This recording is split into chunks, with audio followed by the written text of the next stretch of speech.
There is very different relationship with banks among corporates. What is the experience of CA? You were talking about some of it as far as on the currency side, but what is exactly the situation there? Sure. For us, there are two sides to it. Because we're a technology provider, banks are our customers, and at the same time, as a treasury function, they're providing services to us. So it's a two-way street, and we have to balance that very carefully. But from a treasury perspective, what we want to do is get the best services and products at the lowest cost. And for us, the key thing is we have a credit facility where banks are committing capital to us. So we have 18 banks in that facility. If you compare us to other corporations, you'll find that they don't have 18 banks. They probably have 5 or 10 or 12.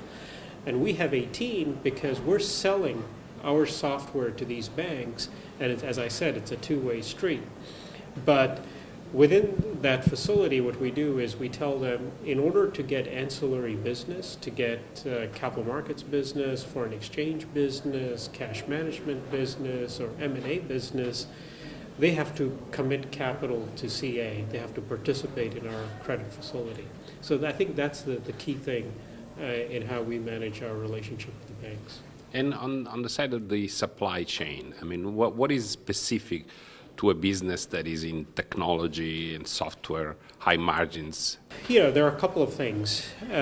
Because, we generate significant amounts of cash, we invest significant amounts of cash in the business, and we also return significant amount of cash to our shareholders. And that is that's where we're working with the banks on doing share repurchase programs, or if we're accessing capital markets, or when we acquire companies. In some cases, we do the work ourselves, and in some cases, we'll hire banks as an advisor. So that's where, we get to interface and interact with the banks quite a bit.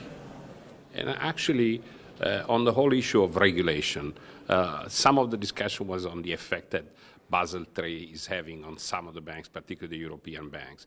Are you finding the regulation and the lack of a global regulation in some of your areas is a big issue on the treasurer perspective? No, I don't think it's a big issue because, we're not relying on regulation to do what's right for the shareholders.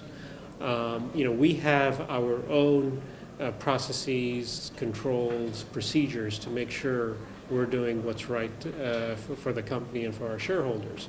We talked about counterparty risk and how, we all use credit default spreads as a way to measure counterparty risk. There's no regulation that tells us to do that. So, there are things like that where, regulation is more about compliance and getting things done, but what's right for the business is driven by our own policies and procedures. And lastly, innovation. To what extent in your area, in your specific area, innovation is a factor, especially if we look at the last few years? It's hugely important for a couple of reasons. One, we're a technology company. Our value proposition to our customers is the innovation that we provide our customers. So if we're going to provide innovation to our customers, as a treasury function, we need to make sure we're being innovative. The other thing is it's about doing value-added work. Our teams, we don't want them to be doing manual processes. We have huge focus on streamlining our processes, automating our processes, and leveraging technology so that we're spending our time making decisions about what kinds of risks we want to take, how do we mitigate risks, how can we add value to the corporation and add shareholder value. So that's our focus, and for that, innovation is critical.